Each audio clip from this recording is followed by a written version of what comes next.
El profesor Demetrio Castro, que es el que estaba intentando presentar, os decía que es licenciado en periodismo por esta universidad, por esta facultad, con lo cual es un placer doble tenerle aquí como experto y además como antiguo alumno de esta casa, y por lo tanto espero que se sienta que vuelve a su casa, ¿no?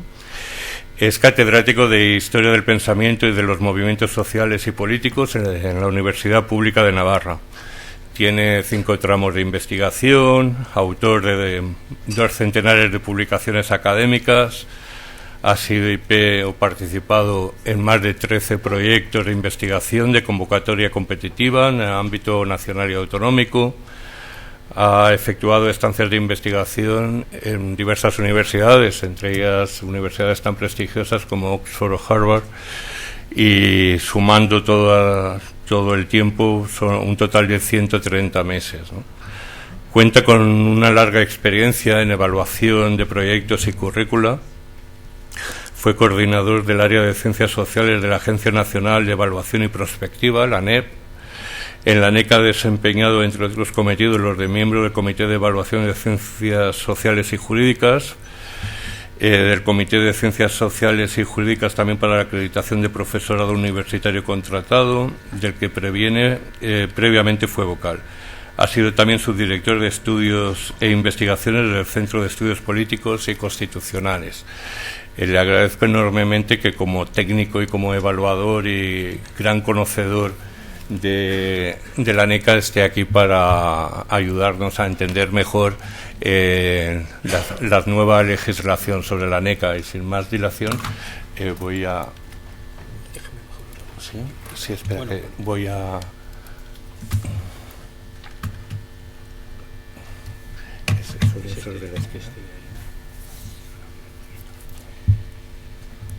no os he dicho que intervendrán primero las personas de la mesa y luego haremos un turno muy amplio de preguntas.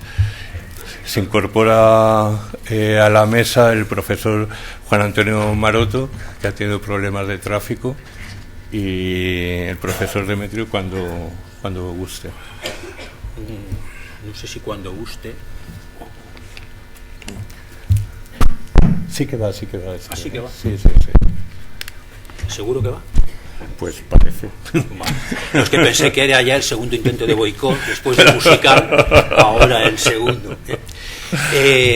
Muy brevemente, porque se trata de que aprovechemos el tiempo. Muchísimas gracias por la oportunidad de estar aquí, poder exponer algunas de las peculiaridades con las que se va a modificar el sistema de acreditación a cuerpos docentes universitarios, y es obvio pues mi satisfacción por estar en una casa que efectivamente fue la mía durante un tiempo, lamentablemente ya muy remoto, lamentablemente para mí, como es obvio. Voy a centrarme básicamente en 3 cuestiones. Una primera muy breve, en la que trataré de explicar los elementos básicos para la comprensión de lo que es la ANECA y lo que hace. En principio supondríamos que todos lo sabemos, pero la experiencia muestra que no es así y que hay una serie de ideas un tanto borrosas y una serie de confusiones que conviene despejar. En segundo término, hablaré de las características del sistema de acreditación de cuerpos docentes, fundamentalmente ese que hasta ahora ha estado en vigor, y en tercer lugar expondré las líneas generales de las modificaciones que se introducen a partir de la entrada en vigor del decreto 415/2015, que se hizo público en junio de 2015, en junio del año pasado. En cuanto a la primera cuestión, muy brevemente, el concepto de evaluación, los principios de evaluación se introducen en el sistema universitario español en fecha relativamente cercana, próxima en el tiempo, como sabemos. En los tiempos remotos en los que yo era estudiante de esta facultad o de la Facultad de Historia, nadie hablaba de eso. En los tiempos también relativamente remotos en los que yo empecé mi carrera académica, nadie hablaba de este tipo de cuestiones, era algo inexistente. El léxico habitual de la profesión no incluye ese término bajo ningún concepto. Eso es una novedad que se introduce con la Ley Orgánica de Universidades del 2001, la Ley 6/2001.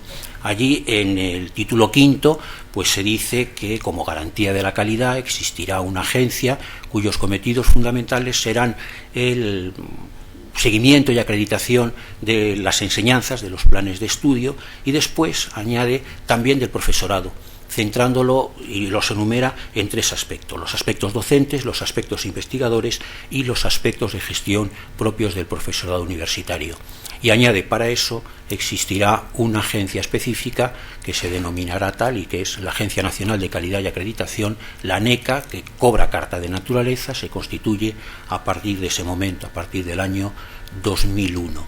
Y a partir de ese momento pues empiezan una serie de tribulaciones, complicaciones, sinsabores, sobresaltos para el conjunto de la comunidad, para la comunidad universitaria, y también pues de otra forma, pero no en menor medida, para quienes tienen que hacer la gestión de ese sistema. Interesa subrayar que lo que dice el decreto es tan amplio y tan genérico que el desarrollo de esa estructura de procesos de acreditación quedó extraordinariamente abierto. Se podía, como ocurre en algunos países, es obvio que esto no es una ocurrencia que alguien tuvo, sino que es una secuela de esa plaga bíblica que cayó sobre la Universidad Europea llamada Bolonia. Pues como consecuencia de eso y del hecho de que tenía que encontrarse un común denominador para que un título expedido, pongamos por caso en Helsinki, pudiera ser reconocido en Évora o pudiera ser reconocido en Pisa, por eso había que crear una estructura de autorreconocimiento recíproco, de autoevaluación y reconocimiento recíproco entre las diferentes sistemas o autoridades académicas europeas.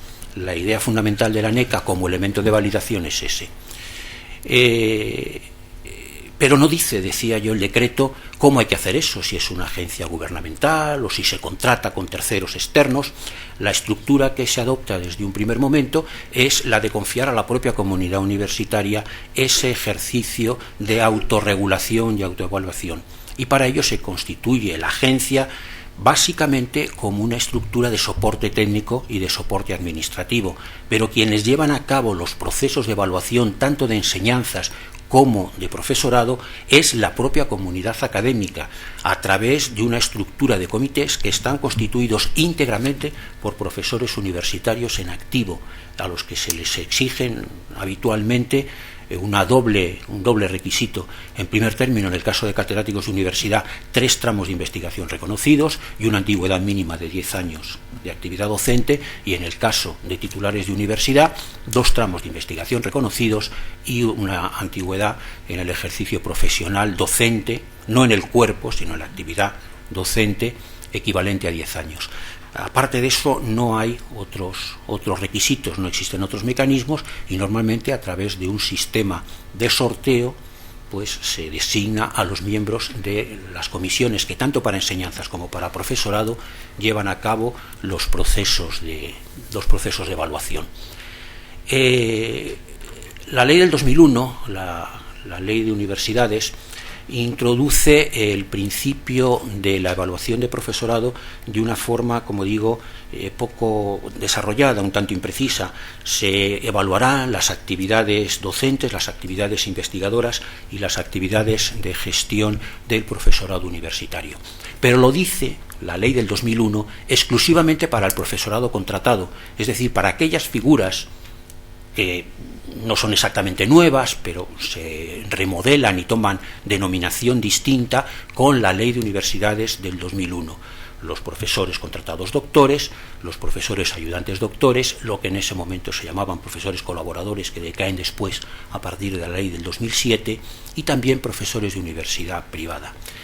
El criterio fundamental por el que esta norma entra en vigor respecto al profesorado nunca ha quedado muy claro, muy definido, ni siquiera en la discusión de la ley aquello, o por lo menos no he sido capaz de rastrearlo nunca, pero es obvio que hay una voluntad de establecer, puesto que la autonomía universitaria se va a desarrollar de una manera muy amplia, en todos los aspectos y particularmente en el de la contratación, establecer algún mecanismo, si no exactamente de control, sí por lo menos de autorización por parte de la autoridad administrativa o de la autoridad gubernamental, dicho sea en los términos más genéricos.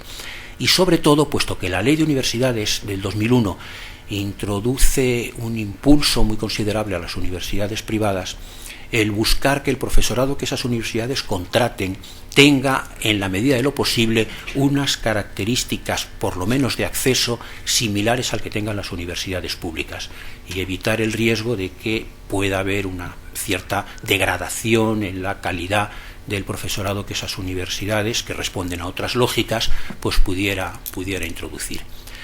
Para poner en marcha ese requisito que introduce el título quinto de la ley del 2001 es por lo que se crea el primer programa de evaluación de profesorado, que así se llama en acrónimo PEP, Programa de Evaluación de Profesorado, que se dirige exclusivamente, únicamente al profesorado contratado.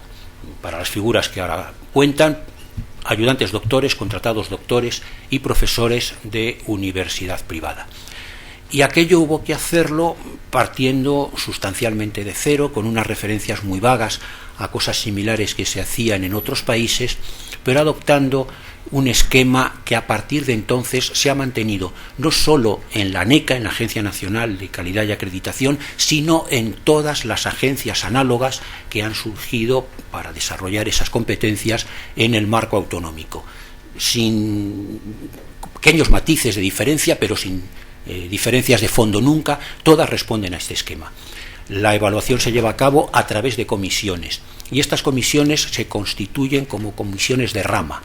El concepto rama es uno de esos conceptos que también manejamos en el tecnolecto de la profesión y que nunca ha estado definido de una manera muy precisa, ni legalmente, ni tampoco pudiéramos decir epistemológicamente, pero que todos entendemos. Es decir, son aquellos campos del conocimiento que, aun siendo muy especializados cada uno de ellos, sí tienen un fondo de confluencia por razones pues de su propia tradición corporativa, por razones de epistemología de la actividad investigadora y de la actividad docente, por términos un poco más vagos, el objeto de conocimiento que cultivan.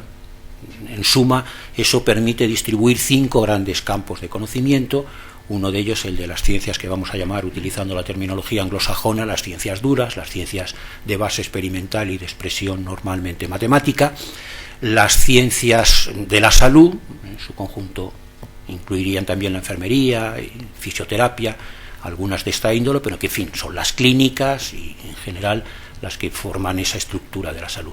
Las ciencias sociales, que eso es un inmenso cajón desastre en el que se incluyen pues desde los saberes propios de esta facultad, comunicación, periodismo, bibliometría y biblioteconomía, y luego las que podríamos llamar clásicas, ciencia política, sociología, antropología, trabajo social, más derecho, más económicas, y creo que probablemente me dejo algo más, de manera que ese es un campo especialmente complicado. Un campo de ingeniería y arquitectura donde están todas las ingenierías, absolutamente todas, desde la producción a la informática o a la de telecomunicaciones, todas absolutamente, y las humanidades. Las humanidades son más simples, igual que las ciencias. Hubo un momento en que en esta universidad, bueno, pues cuando yo empezaba, había una facultad de ciencias en la que estaban los geólogos y estaban los biólogos y estaban los matemáticos y los físicos y los químicos, y también había una facultad de filosofía y letras en las que estaban los lingüistas, los filósofos, los historiadores del arte, de manera que son esos campos un poco más centrados. El programa de evaluación de profesorado, por tanto, es el programa más antiguo que la ANECA ha desarrollado y pionero en España en este orden de cosas. Después, como decía, las agencias autonómicas que tienen esas competencias pues desarrollaron sus propios programas de contratación de profesorado, de contratación exclusivamente, y todas de acuerdo con este mismo mecanismo de comités de rama. El programa se inicia en el año 2002. Por tanto, tiene ya una relativamente amplia trayectoria. Por él han pasado miles de personas y el procedimiento pues muestra unos resultados que podríamos decir son razonablemente esperanzadores. Aproximadamente 2/3 de quienes solicitan la acreditación para la contratación como profesorado obtienen un resultado positivo. Como yo soy de letras duras, pues no me... Ahí está. Bueno. Decía que no me quiero prodigar con las ilustraciones, pero hay algunas que sí van a poder ser útiles. Esta no la quiero. No, esta tampoco va a ser la misma. ¿Cómo se agranda aquí? Es que no sé dónde se le da. Bueno, me tranquiliza mucho esto que acaba de ocurrir. Es que le viene muy bien a mi autoestima, le viene fantástico. Bueno, es nada más que los resultados del año 2014, es decir, hace 2 años, y ahora veremos por qué, he excluido el año más reciente, el año pasado, el año 2015, sobre las evaluaciones que han tenido lugar y que han dado lugar a acreditación, o en su caso no, en el programa de evaluación de profesorado. Tenemos profesores contratados doctores, profesores de universidad privada, profesores ayudantes doctores. En total, como vemos aquí, son más de 8.000 solicitudes anuales que hay que tramitar. Solicitudes no quiere decir solicitantes. Como es lógico, parece obvio, una misma persona puede pedir contratado doctor y puede pedir universidad privada y puede pedir ayudante doctor en una misma solicitud, o puede pedir únicamente 2, o incluso dentro de este programa puede haber pedido en enero una acreditación que no ha obtenido y 6 meses después, es decir, a partir del mes de julio, volver a pedirla, de forma que una misma persona puede pasar 2 veces al año por el programa. Pero como quiera que sea, aunque el número de personas sea menor, más de 8.000 solicitudes es una cifra enorme, ingente, que exige un trabajo ímprobo para aquellos compañeros nuestros que forman parte de los comités, y es un trabajo que nunca se les reconoce debidamente, ni por aquellos que pasan la acreditación y la obtienen porque piensan que lo que se ha hecho es reconocer algo que era obvio y que no se ha supuesto para ellos nada más que un trámite engorroso y una dilación, mucho menos por aquellos que no tienen el resultado que esperan, porque como suele ocurrir en estos casos, piensan que no se ha hecho con la suficiente atención y el suficiente cuidado el examen de su currículum. Pero lo que es peor, tampoco nosotros como colegas, como compañeros se lo reconocemos, y menos todavía las universidades, que no les proporcionan ninguna ventaja, ningún beneficio. Los profesores que hacen esto lo hacen por una remuneración ridícula, prácticamente, no quiero utilizar los términos si no es la cuestión ahora, prácticamente les cuesta dinero hacerlo, de manera que la compensación material no existe y la compensación profesional tampoco, porque eso lo tienen que hacer sumando el tiempo que necesitan a sus obligaciones habituales de investigación, de docencia y de gestión en muchos casos. Y rarísimas, contadas, son las universidades que descuentan, que proporcionan alguna ventaja en términos de carga docente a los profesores, a nuestros colegas que hacen este tipo de cuestiones, que se dedican a estas cosas, que tienen que estudiar previamente los expedientes que se van a ver en una sesión, que tienen que discutirlos después en una sesión colegiada y tienen que adoptar un acuerdo, tienen que tomar una decisión.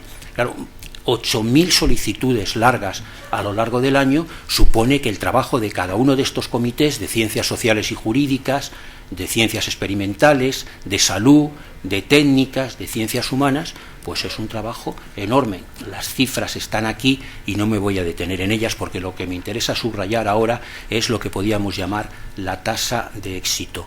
Y la tasa de éxito está en ese entorno de los 2/3. Aproximadamente 2/3 de quienes solicitan la acreditación en el programa de profesorado obtienen esa acreditación a la primera, en la primera oportunidad en que lo hacen. Es verdad que las diferencias las podemos ver aquí, varían respecto a la figura, al nivel de exigencia que cada una de ellas tiene. En el caso de los contratados doctores está por encima del 50%, se acerca al 60%, pero no es desde luego ese 62 o 63. Y en el caso de universidad privada es todavía menor, pero es menor en aquellos casos, sobre todo en los que se pide exclusivamente esa figura, que no es lo común. La mayoría de los solicitantes piden simultáneamente contratado doctor y universidad privada, porque los requisitos, el procedimiento, la tramitación son exactamente igual. Es decir, un contratado doctor no tiene nada distinto en términos curriculares que le haya permitido acreditarse que no tenga un profesor de universidad privada, y viceversa. Pero en aquellos casos en los que solamente se solicita la acreditación como profesor de universidad privada, solamente en esos casos, en ese supuesto es cuando la tasa de éxito baja. Acabo de recibir una severa advertencia para que administre mejor el tiempo y por ello voy a omitir algunas otras cuestiones más. Quería tan solo haber mostrado aquí los resultados del año 2015, donde la tasa ha bajado bastante. Y ha bajado bastante porque esta cifra de 8.000 ha llegado prácticamente a 10.000 a lo largo del año 2015. Eso ha supuesto un esfuerzo ímprobo y ha afectado también a los resultados. No hay razón para pensarlo porque se haya evaluado de manera diferente, sino porque los solicitantes han sido, si vamos a decirlo así, menos realistas en cuanto a aquello que razonablemente se les iba a solicitar. Bien, yo entiendo que para ser consecuente con esta severa advertencia que he recibido, es mejor que vayamos a la cuestión de fondo, ¿no? La cuestión de fondo es los cambios, la reforma, y vamos a hacerlo de la manera más rápida posible. El sistema actual, tal como está establecido para cuerpos docentes universitarios, no para contratados, esto podemos olvidarnos porque aquí no ha habido cambios de ningún tipo, no se ha modificado absolutamente nada, estos son resultados generales, pero en los cuerpos docentes universitarios empiezan a requerirse, se les requiere la acreditación a partir de la reforma de la LOU del 2001, es decir, con la reforma del 2007. Ahí es cuando se introduce el principio de que los profesores de los cuerpos docentes, bien para ingresar en el cuerpo de titulares o bien para pasar del de titulares a catedráticos, tendrán que obtener una acreditación. Es probablemente una de las piezas centrales de la reforma del 2007. Y para ello se encomienda a la ANECA el que lleve a cabo esos procesos de acreditación, de acuerdo pues con la experiencia que ya ha ido adquiriendo en el programa de contratación de profesorado. Y además se insta a que se haga pues de una forma muy rápida, muy expeditiva. Eso da lugar a la publicación en propio 2007, a mediados de 2007, de un Real Decreto, el Real Decreto 1312/2007, que introduce los principios y los mecanismos del proceso de acreditación. Conserva el sistema o más bien traslada del sistema de contratación de profesorado a este de acreditación, traslada el esquema de comisiones y, sin embargo, en la práctica divide esas comisiones en dos partes, una para titulares y otra para catedráticos, de manera que realmente, a efectos prácticos, hay 10 comisiones, 5 de catedráticos y 5 de titulares, más una especial que se llama de adicionales porque corresponde a una de los artículos adicionales de la ley, que está orientada a la acreditación de profesores titulares de escuela para el acceso al cuerpo de profesores titulares de universidad.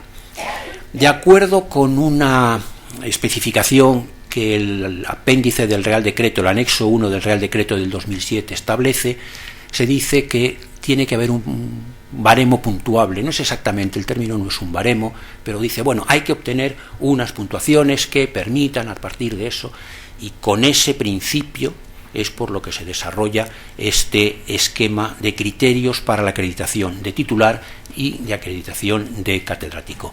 Y están ahí suficientemente explicados y no merece la pena que yo los glose en este momento. La diferencia está en que a los profesores titulares se les valora también la formación teniendo pues un cierto porcentaje, un 5% de esa puntuación, y eso no ocurre en el caso de los catedráticos. Las diferencias pues también son obvias. Uno obtiene la acreditación alcanzando 60 puntos en actividad investigadora y actividad profesional. Aquí, si se suman 60, pues se obtiene la acreditación. Si no se suman 60, hay que añadir bien formación, gestión, y en ese caso llegar a 65. En el caso de catedráticos de universidad, pues hay que obtener, sumando todo, al menos 80 puntos, pero siempre con 20 mínimo, con al menos 20 en la actividad docente.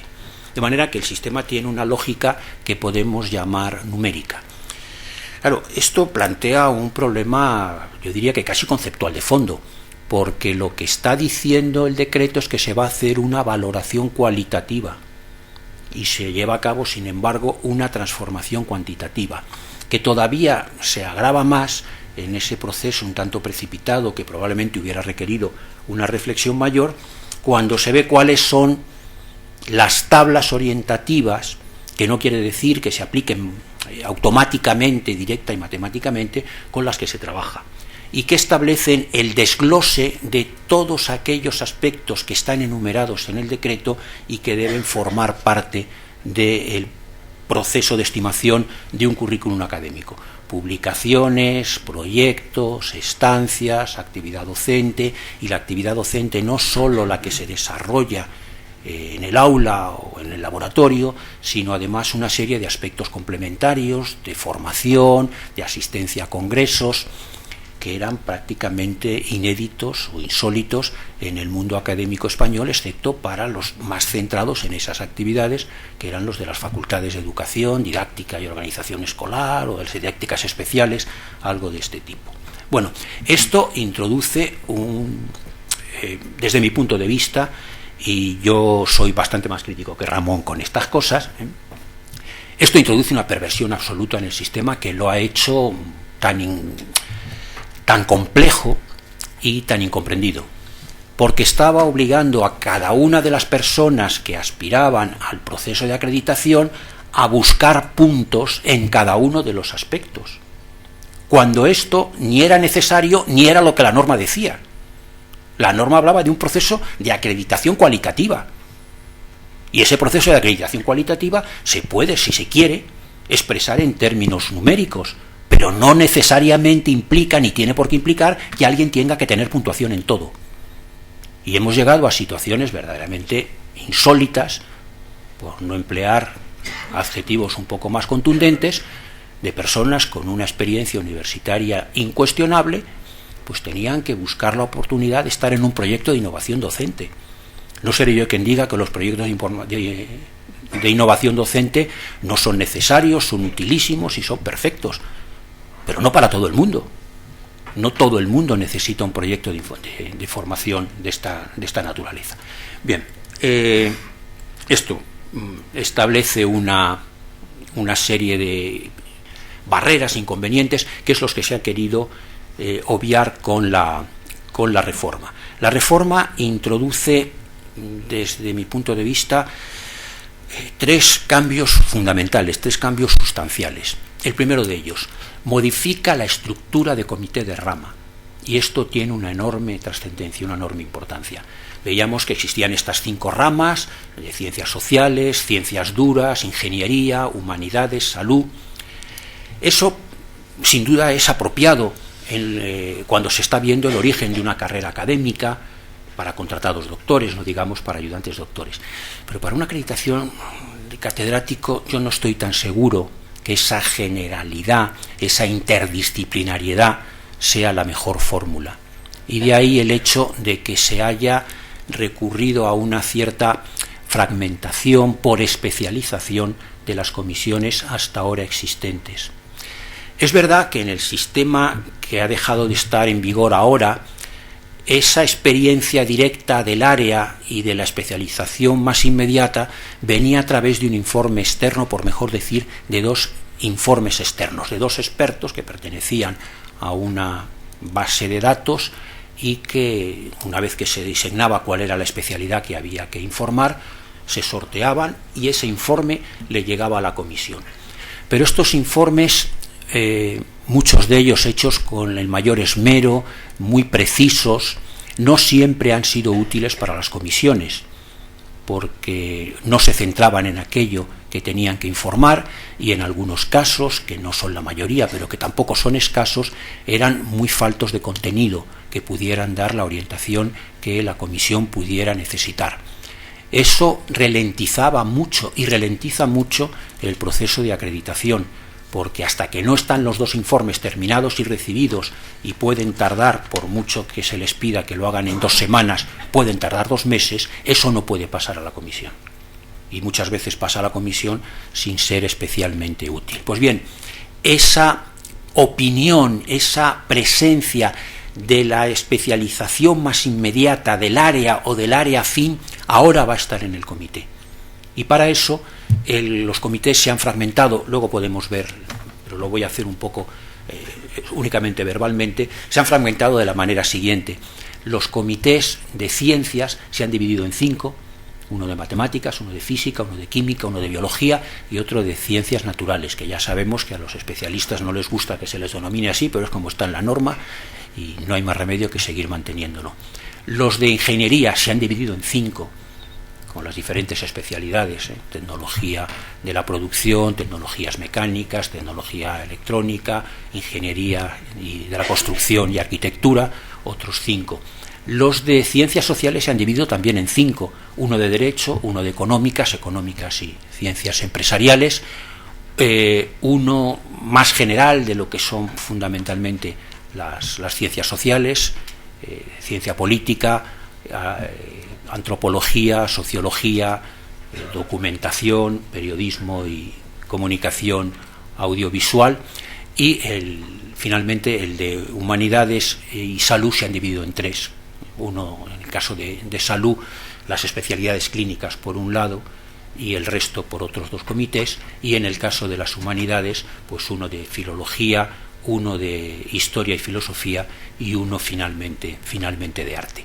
De manera que esto es uno de los elementos básicos de la reforma, el hecho de que quienes van a juzgar, que estarán constituidos en comisión, y es una comisión interáreas, ahí están presentes la mayoría de las áreas, o cuantas sea posible, sobre todo aquellas que tienen un volumen más elevado de demandas, son especialistas del campo que se va a ver.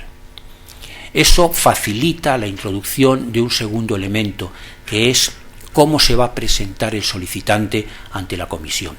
Hasta ahora lo que tenía que presentar era una ingente cantidad de información que había que recoger en lugares a veces muy remotos de la vida profesional, y además había que hacerlo con un sistema de introducción de los datos verdaderamente absurdo, es un tormento chino. Yo estoy convencido de que eso estaba diseñado expresamente para disuadir, es que no hay otra lógica.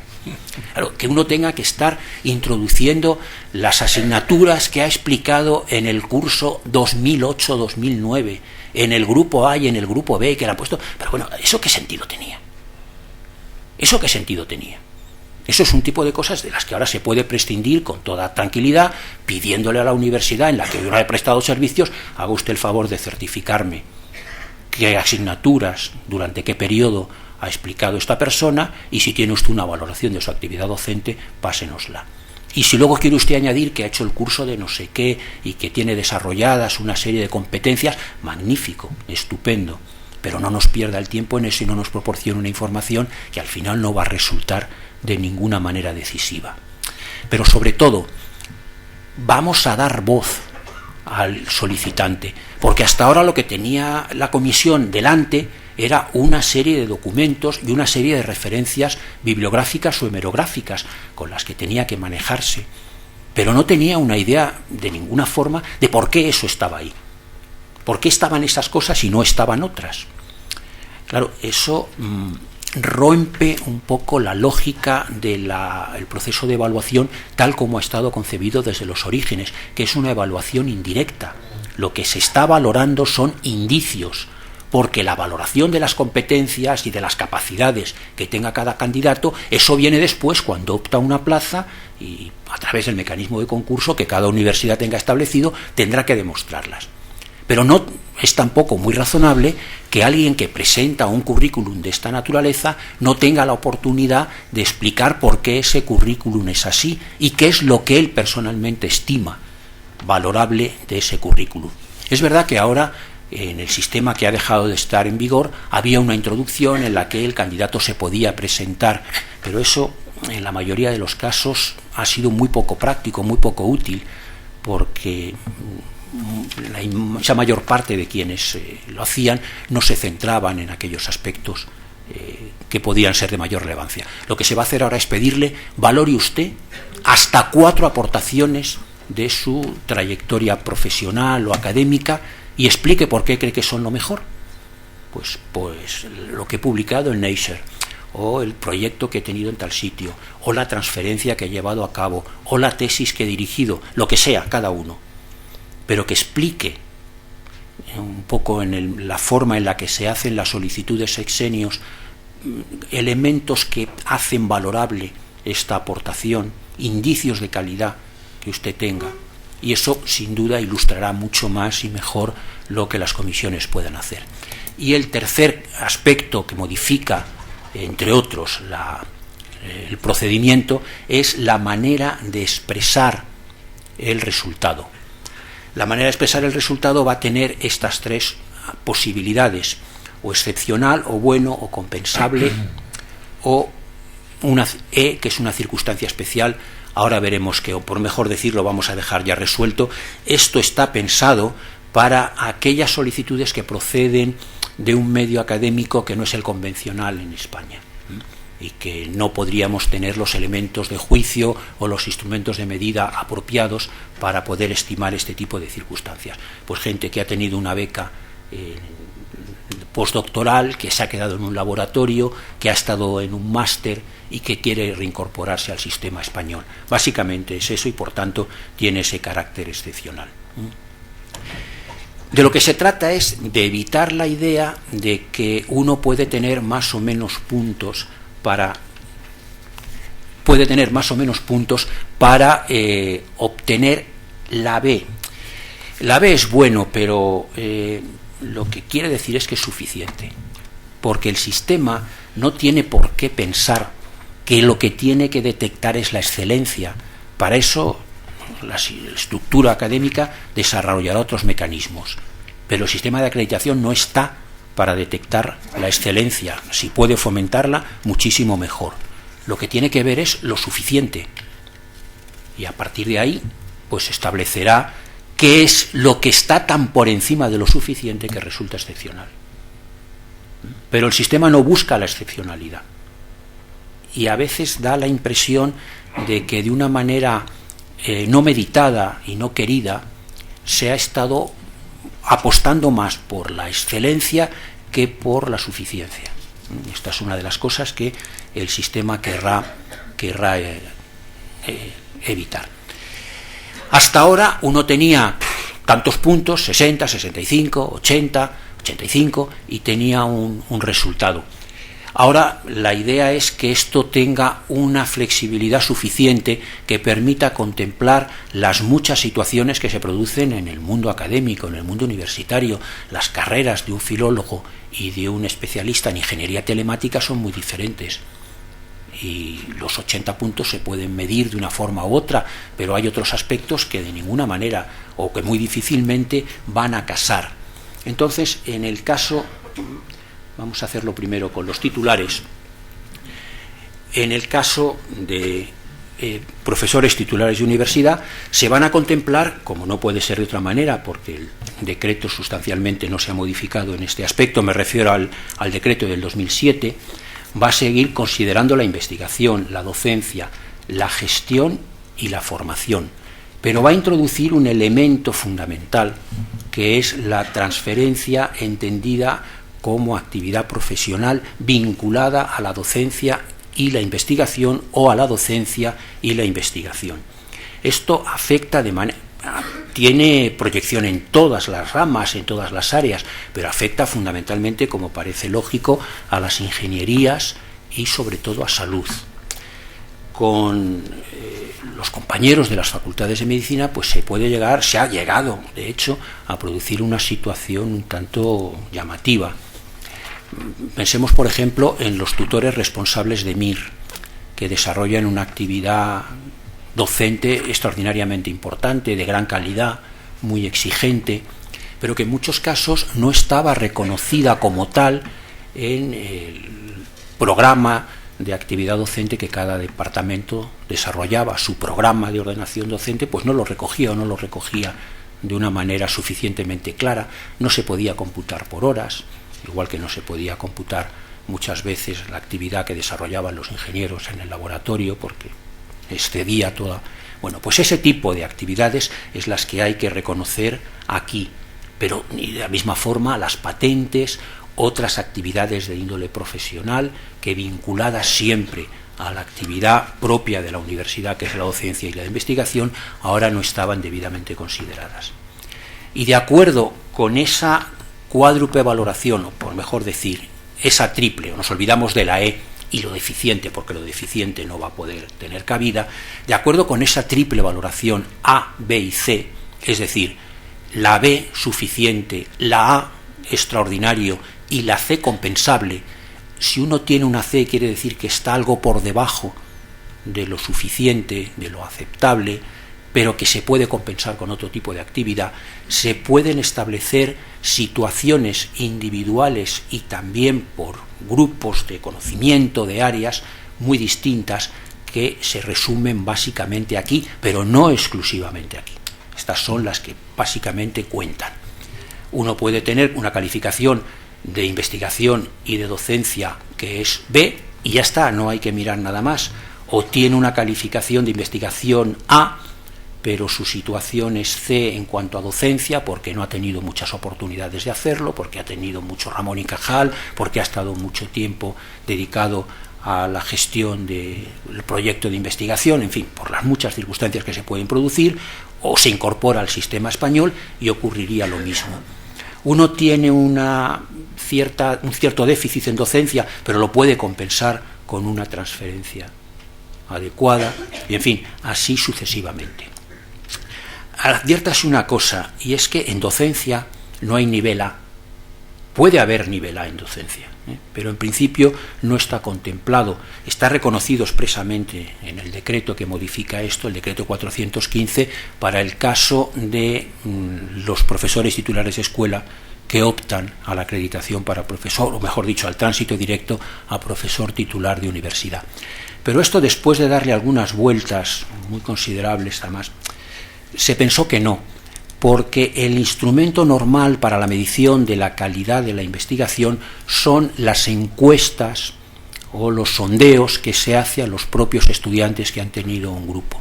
Y ahí las diferencias son muy grandes. Ni las metodologías están homogeneizadas en lo que se hace en unas universidades y lo que se hace en otras, ni sobre todo los universos son los mismos. Y en muchos casos quienes responden son muy contados estudiantes, apenas el 5% de todos aquellos que figuran en el grupo correspondiente, de tal manera que la opinión de muy pocas personas, a veces incluso de una sola persona, puede decantar en un sentido o en otro el resultado de una valoración. Y como eso es muy difícil de manejar, resulta muy espinoso y hay elementos de juicio suficientes de la actividad docente que se pueden obtener por otras vías, se pensó que mejor no. Alguien podía tener una calificación docente magnífica sin ninguna experiencia, habiendo tenido solo 2 grupos de 6 alumnos, con los cuales con 3 se llevaba magníficamente y eran muy amigos. Entonces, para evitar esas situaciones, pues es por lo que se optó por una posición un poquito más prudente. Finalmente, en el caso de los titulares de universidad, la formación siempre tiene que ser buena. La formación implica que se ha hecho una buena tesis, que la tesis, a ser posible, haya tenido mención, que haya habido estancias pre- o postdoctorales, en fin, la serie de aspectos que estamos viendo. Y en el caso de los catedráticos de universidad es exactamente igual, solo que sin la formación. Se pueden obtener todas estas situaciones. Una cuestión y con ello concluyo. Todo esto no es nada más que un indicativo. Ahora falta darle contenido, falta rellenarlo. Y eso lo van a hacer las comisiones, esas 21 comisiones que se constituyen, que están en este momento en proceso de constitución, por especialidades.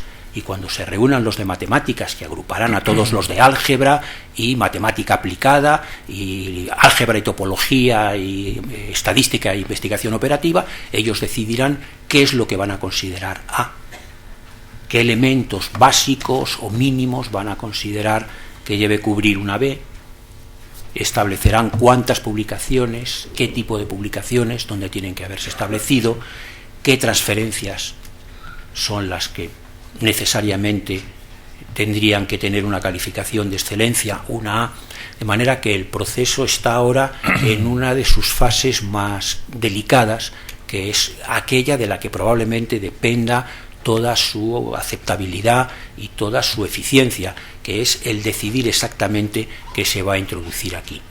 Naturalmente quedan otras muchísimas cosas, pero yo estoy seguro que igual alguien quiere preguntar algo y entonces pues podremos desarrollarlo también. Muchas gracias. Muchísimas gracias.